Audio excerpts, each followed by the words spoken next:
The following is a transcript between Matías de Stefano, referred to as me, and his higher self, referred to as I am. Me. I'm here sitting in Giza, supposedly making my way. We all talk about the importance of paths, the initiatic path, the spiritual path, the destiny. And I feel that I'm following my path, but what is the path really? I am. The path is a perception, something forced to emerge in order to create the appearance of movement. Me. So the road doesn't really exist? I am. I am. Well, it exists, but not from the appearance in which you perceive the path. Every path to travel that you know, be it a road, a path, all of this is a mere projection of something more essential and simple, geometry. First, try to understand what a path is for you, and I mean the physical, not the inner world. Me, well, it's a journey or the material space in which I move from point A to point B. I am. Therefore, you have created the road considering which is A and which is B. The same thing happens at the social level, giving names to the roads and generalizing their use to get from one place to the other. Streamlining mobility between common or personal destinations. The same thing happens in the physical bodies with nerves, information pathways, or with the veins, the paths of blood. The rivers in nature, the paths made by ants in the woods, the roots of a tree. Everything seeks to expand or connect a point A with a point B. In other words, every space has an origin and a destination that it seeks to reach and become a new origin, a support point for another new destination. Now tell me, your soul, what is his point of view? Me, well, the path of the soul is to go through many experiences, going from one life to another, trying to fulfill what it could not. I am. Well, in a certain way, we could say that the soul bases its path on a mission and a purpose. Point A is the mission, that is, the force that which it is driven, and point B would be the purpose, which is what it claims to reach. And in the middle, then, there are links that lead to its conclusion. Me, the step by step. I am. Simplified, at the level of the mind, point A is 0 and point B is 1. At point 0, I find myself static with the potential to expand. And then when I visualize point 1, it projects itself out of itself, tracing a line. Thus, the concept of the path is simple.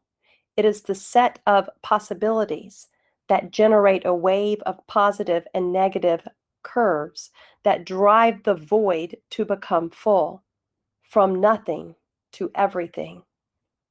In geometry, you see it as two vertices connected by an edge. The road is the edge that unites the energy centers. It is the framework that shows the connecting network between things. But there is nothing in universal reality that is only made up of a ping pong with two vertices and one edge, since all geometry is a complete body, composed of a minimum of 4 vertices connected by 6 edges, creating 4 triangular faces. This is a tetrahedron. In this figure, you can understand that at every point A is equal to every point B, since the circuit is closed, and that all paths lead to all points. Thus, there is not just one path, but rather multiple paths, and they all return to each other over and over again, like echoes, reflections, déjà vu. Me. In other words, every path we take is cyclical, and in reality, we are never moving forward or upwards when fulfilling missions and purposes, but rather we are retracing our steps. Is that it? I am. That's right, dear friend. The universal road system is a closed gear, a dead-end circuit. Me. This is what the people call the matrix then. It is like a spider web that traps us, and no matter what we do or where we go, we will always be in the same place, subordinated to the system. I am. Here I will ask you some questions.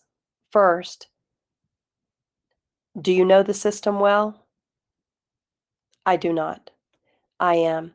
And then why do you judge from ignorance?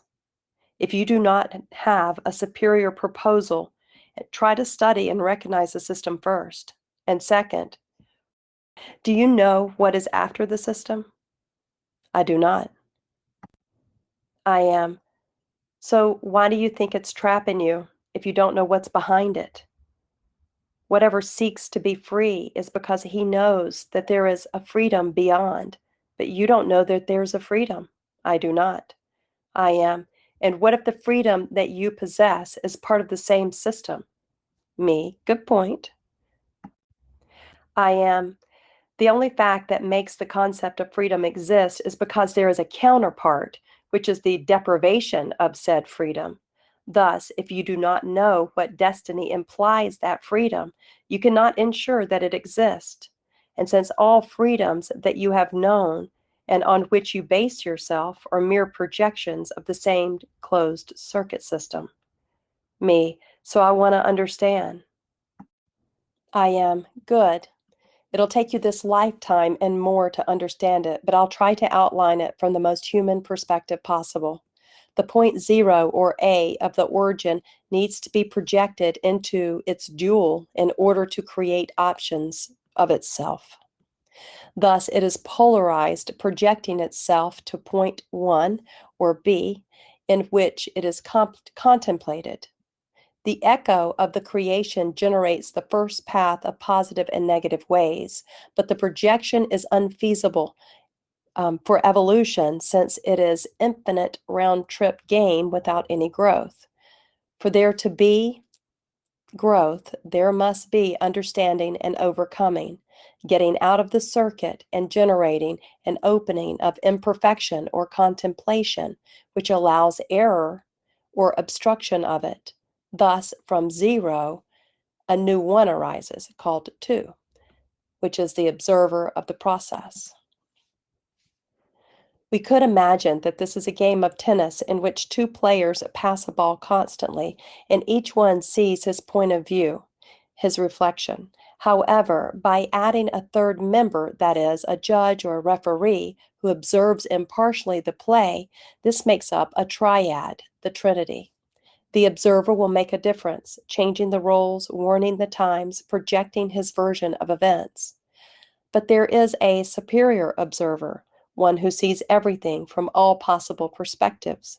Here it would be an audience in the upper tiers, one vertex above the three. This concept makes us understand that each point of view is valid and that the four have their position, their point of view, their energy, and their projection on the fact. The four vertices are destination, and the four are origin. The same thing happens in nature. The four vertices are earth, air, fire, and water. Each of them has an origin of its own, and is in turn the destiny of the other. In space, there are four directions: up, down, right, and left, or cardinal points: north, south, east, and west. In the universal process, you know them as expression, experimentation, integration, and transcendence, which is in your temporal life are birth, growth, production, and death. Thus, each of these four depend on the other. The tetrahedron is the most powerful, firm structure that allows all things to exist and manifest. Now, for these four to connect, they must travel 6 paths, 6 edges that connect them. At a subtle level, we call the 6 attributes wisdom, will, love, mind, emotion, and action. The tetrahedron is the most powerful, firm structure that allows all things to exist and manifest. Recognize the tetrahedron and observe its faces. Me, 4 triangular faces. I am. Therefore, 4 trinities that make up the complete path. If each one is an element, it means that to be integrated, to fulfill the purpose, the being must travel 4 paths: the path of water, fire, air, and earth. These 4 paths will have 3 origins and 3 destinations in themselves, one going and one returning, completing a circuit. From the point of view of the human path, you call these trinities Aries, Leo, and Sagittarius for fire and integration, Taurus, Virgo, and Capricorn for earth and experimentation, Gemini, Libra, and Aquarius for air and transcendence, Cancer, Scorpio, and Pisces for water and expression. The 12 paths live inside of you. They are a part of your personality, and you must go through all 12 of them, one by one, to integrate them.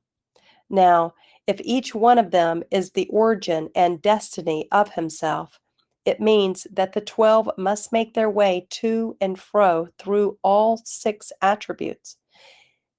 In the first instance, traveling the path of the mind, emotion, and action.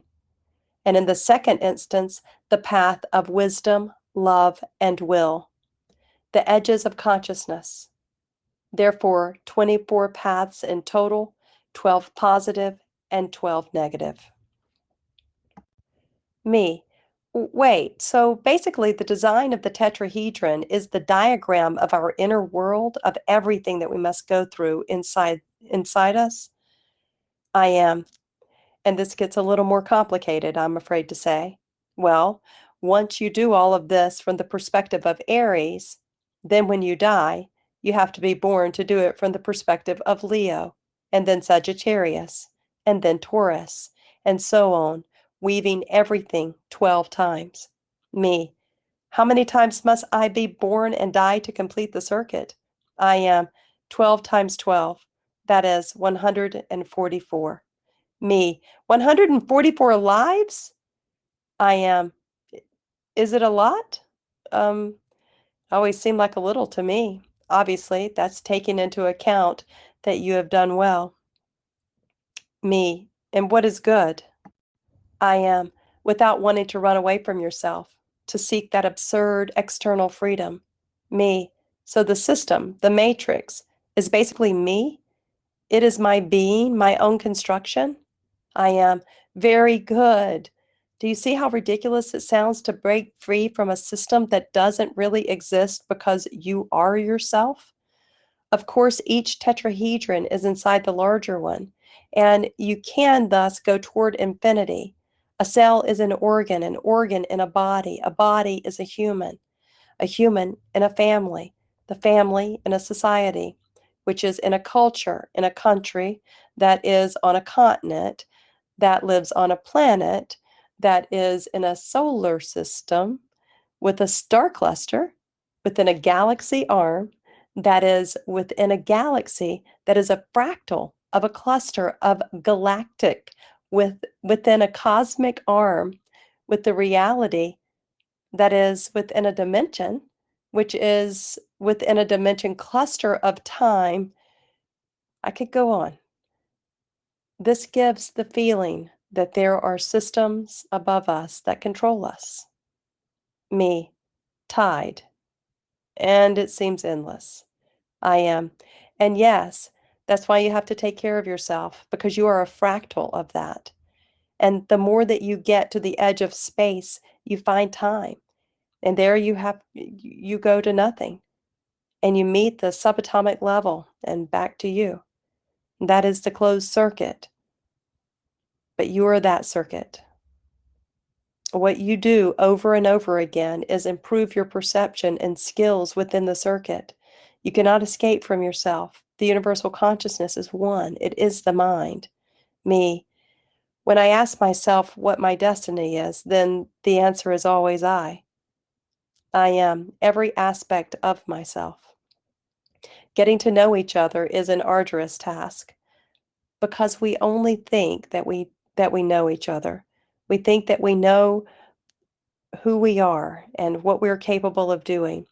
But you have already seen, with simple 6 lines and 4 points, that we have built 144 complex realities in which we must perceive ourselves from different points of view, taking others as mirrors to remind us. Me. So the paths that we've taken in our lives, what are they? I am. They are the will that drives us to seek love, to acquire wisdom, nourishing the mind and awakening the emotions that leads us to the transformative actions. Without edges, there is no path. Without walking, there is no geometry. Me. Walker. There is no path. The path is made by walking. I am. Walker. There is no destination, only love. Me. Except that there is no destiny and that there is no purpose, and that it does not matter if I do not know what is my destiny, mission, or purpose in life. The important thing is to discover myself, which I can do only as long as I carry out my roads. I am. Geometry will inevitably lead me to fulfill my purpose, but if instead of walking, I wait for it in uncertainty and consume myself in expectation, I will never walk or discover it. That is why so many have told you the destination is not as important as the path. But the points alone do not form geometry. They do not have logic. The stars do not have a soul without giving them the shape of a constellation. Connect the dots and you will see the shape. Do not seek to reach the destination. Seek to understand the map. The map is the same for all the destinations you want. Me. Respect the step by step without getting desperate to get there. I am. I know it is something that eats away at you and corrodes inside. Create a purpose, a destiny, have a mission always. It seems that if you don't have something to run to, your life falls apart. But it is not because it exists. It is because your design asks for it. You are Leonian. You need to have a purpose that magnifies your soul. You have a moon in Sagittarius. You will always have the grace of living on moving to a new destination. Your ascendant, a Capricorn, will prevent you from believing that you have done well and that you can always do better. Your destiny, as you can see, does not exist outside. It is imposed on you, on your design. Me. And with this, what do you want to tell me? That I relax and that it doesn't matter what I do? Me. Oh, no, of course not. What I'm telling you is you don't put the burden on yourself in the outside world that only you have imposed on yourself. The universe does not impose missions or destinations. Do not feel the weight of the cosmos on you because the weight is your own prison. Re-signify your destiny. Stop looking at it as karma and turn it into an attribute, a grace, a gift, your choice. This is how you get out of the matrix, becoming it. This is how you fulfill your purpose, becoming it. Me, I understand. Nobody expects me to change the world. Nobody expects to remember and transform society. If tomorrow I want to leave and I do not continue with all of this, someone else will come. And in a few days or months, everyone will go on with their lives. I mean, this is that which I have built for myself, and therefore it cannot be a weight for my body or my soul or my spirit. I am, well, you built your own destiny.